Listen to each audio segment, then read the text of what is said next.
नमस्कार, कुसुम private tutorial में आपका स्वागत है। विभाग 3 के लिए जो विशेष अध्ययन के लिए जो कविता है कनुप्रिया, इसके बारे में मैं इम्पोर्टेंट बात आपसे करने वाली हूँ। बच्चों, इम्पोर्टेंट ये बात है कि ये जो कनुप्रिया पोयम है हमें कंफर्म 10 मार्क्स के लिए एग्ज़ाम में आएगी। बाकी सब पोयम में से कौन सी पोयम आएगी हमें नहीं पता है, तो ये बात तो हमें पता ही है कि 10 मार्क्स के लिए कंफर्म आएगी। तो उस तरह से हमें हमारी प्रिपरेशन करनी होगी। आपको इस पोयम को बहुत अच्छे से समझना है। इसके जितने भी लघुतरी प्रश्न हैं, चाहे अभिव्यक्ति है, जो भी है, बहुत अच्छे से आपको प्रिपेयर करके एग्ज़ाम में जाना है ताकि आप 10 में से 8 मार्क आराम से बटोर सकें। मैं आपको बताती हूँ ये 10 मार्क्स कैसे आते हैं एग्ज़ाम में।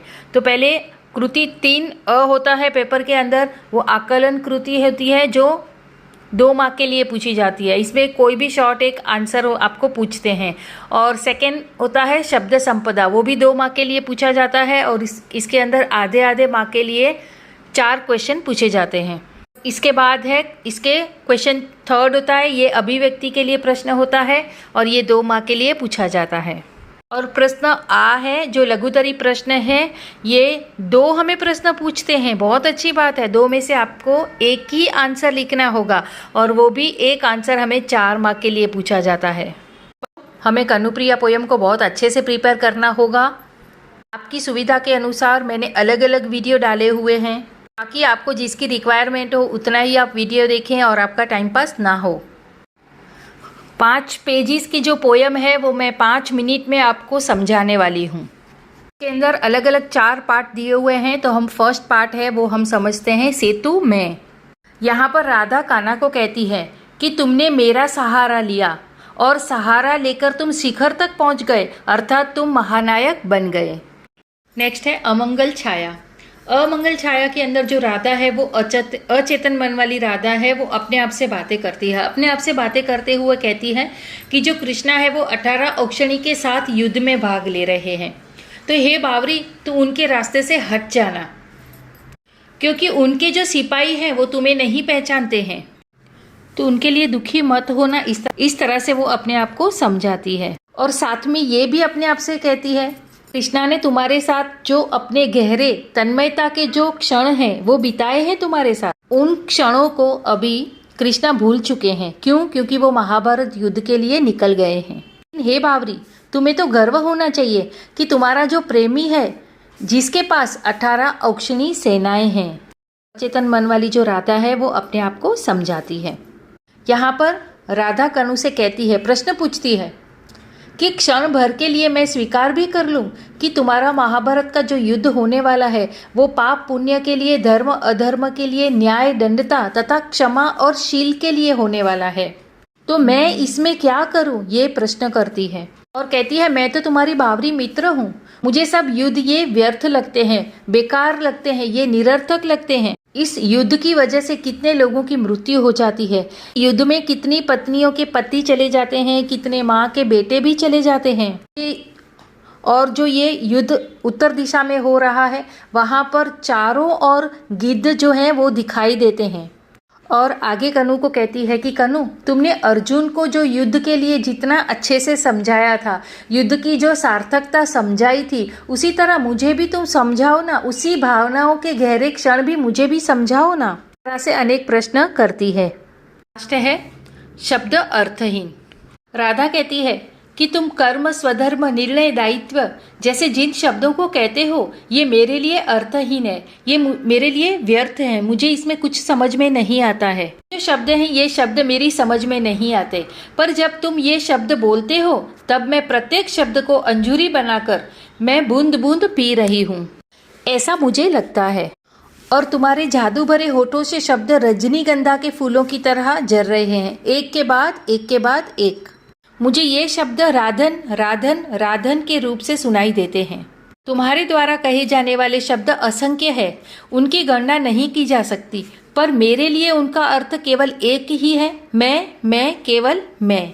और आगे राधा कहती है कि फिर बताओ कनु, इन शब्दों से तुम मुझे इतिहास कैसे समझाओगे? तो बच्चों, यहाँ पर हमारी पूरी पोयम का सारांश कंप्लीट हो गया है। ये हम लघुतरी प्रश्न करेंगे। प्रश्न पढ़ते हैं। कवि ने राधा के माध्यम से आधुनिक मानव की व्यथा को शब्दबद्ध किया है, इस कथन को स्पष्ट कीजिए। तो कवि ने राधा के द्वारा जो आज का जो मानव है वो राधा की तरह ही कैसा है, बहुत दुखी है, तो राधा के माध्यम से हमें यहाँ पर बताया है, तो उन्हीं शब्दों को हमें स्पष्ट करना है। ठीक है, आंसर पढ़ते हैं। कनुप्रिया काव्य में राधा अपने प्रियतम कृष्ण से अनेक प्रश्न करती है। महाभारत युद्ध के महानायक कृष्ण अपने से दूर चले जाते हैं, इस वजह से वह तरह तरह की कल्पनाएं करती है। कभी अपनी व्यथा व्यक्त करती है तो कभी कान्हा ने अपने प्रिय कान्हा ने जो जीवन में पाया है उस पर गर्व करती है और संतोष भी करती है। देखो, राधा कृष्णा से प्रश्न करती है और वो महाभारत युद्ध के लिए चले गए हैं। पहले तो राधा के साथ रासलीला करते थे, लेकिन अभी वो महाभारत युद्ध के लिए चले गए हैं। इस वजह से राधा के मन में बहुत सारी कल्पनाएं आती है, बहुत सारे वो प्रश्न भी करती है और कभी वो दुखी भी हो जाती है, व्यथा व्यक्त करती है, अर्थात वो दुखी भी है। और कभी वो गर्व भी करती है। तो गर्व क्यों करती है?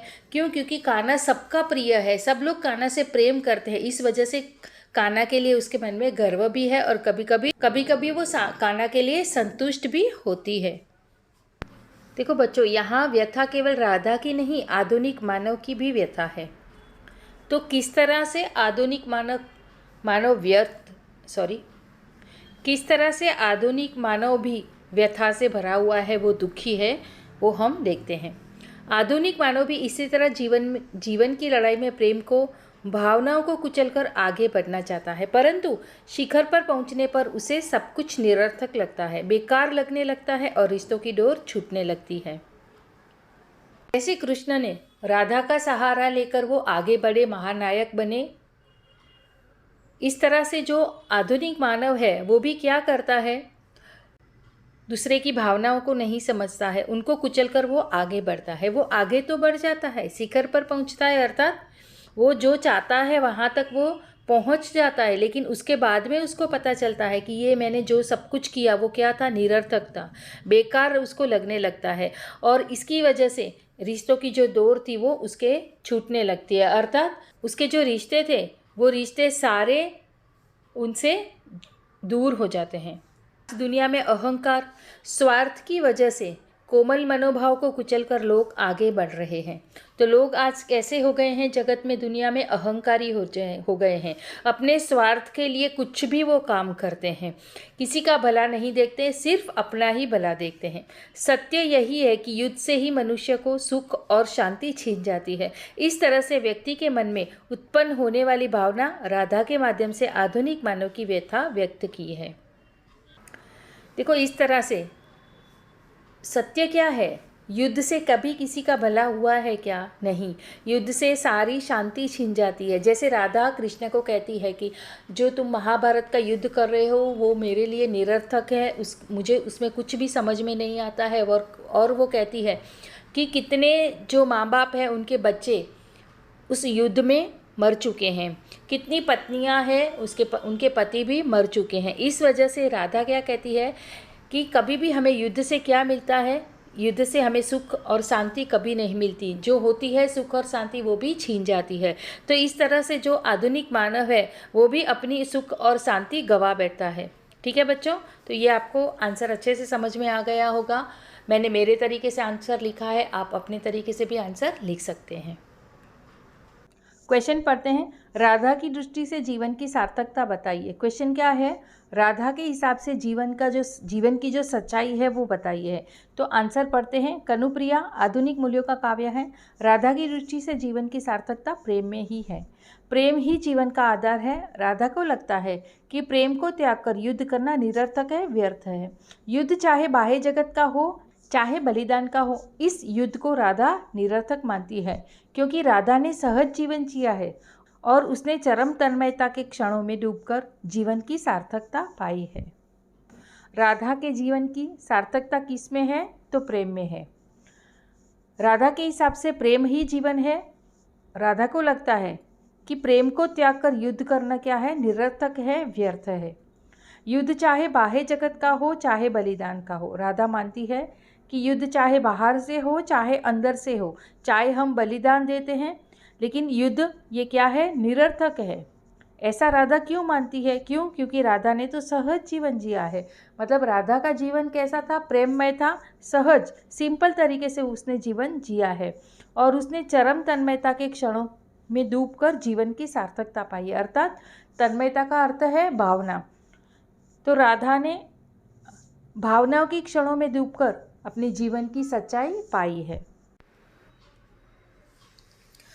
आगे पढ़ते हैं। महाभारत के युद्ध के महानायक कृष्ण को संबोधित करते हुए वह कहती है कि मैं तो तुम्हारी भावरी सखी हूँ, तुम्हारी मित्र हूँ। मैंने तुमसे सदा स्नेह ही पाया है और मैं स्नेह की भाषा ही समझती हूँ। वह यह भी मानती है कि महाभारत का युद्ध पाप पुण्य, धर्म अधर्म, न्याय दंड, क्षमाशील के बीच का था। राधा कृष्ण के कर्म, स्वधर्म, निर्णय, दायित्व जैसे शब्दों को सुनकर कुछ भी नहीं समझ पाती है। उसे इन शब्दों में केवल एक ही शब्द सुनाई पड़ता है, राधन, राधन और राधन। इस प्रकार राधा की दृष्टि से जीवन की सार्थकता प्रेम में है। देखो, राधा महानायक जो कृष्ण है महाभारत युद्ध में, तो उनको संबोधित करते हुए कहती है कि मैं तो तुम्हारी सखी हूँ, मैं तो तुम्हारी बावरी मित्र हूँ और मैंने तुमसे सदा स्नेह ही पाया है। मुझे स्नेह की भाषा ही आती है और मुझे कुछ भी समझ में नहीं आता है। तुमने जो युद्ध किया है जो वो मुझे नहीं पता चलता है। पाप के लिए किया, पुण्य के लिए किया, धर्म अधर्म किसके लिए किया, मुझे ये कुछ भी समझ में नहीं आता है। राधा को केवल अपने कर्म, अपने स्वधर्म, अपने जो निर्णय है और दायित्व, ये सब शब्दों से उनको कोई फर्क नहीं पड़ता और इन शब्द उनको राधा को समझ में ही नहीं आते हैं। उनको केवल प्रेम के शब्द समझ में आते हैं और प्रेम के ही शब्द उनको सुनाई देते हैं। तो प्रेम के शब्द कौन से हैं? राधन, राधन, राधन, बस यही शब्द उसको सुनाई देते हैं। तो इस तरह से बच्चों देखो, राधा की सार्थकता किस में है? तो प्रेम में है। ये तो बच्चों, मैं आशा करती हूँ कि आपको ये आंसर भी अच्छे से समझ में आ गया होगा। तो बच्चों, यहाँ पर ये हमारी कनुप्रिया पोयम ख़त्म हो रही है। आपको ये पोयम कैसी लगी, इसका सारांश कैसा लगा? अगर आपको और कोई लेसन की रिक्वायरमेंट है, कोई प्रश्न उत्तर आपको चाहिए, तो कमेंट बॉक्स में आप लिख लीजिएगा। तो मिलते हैं हम अगले वीडियो में, तब तक के लिए धन्यवाद।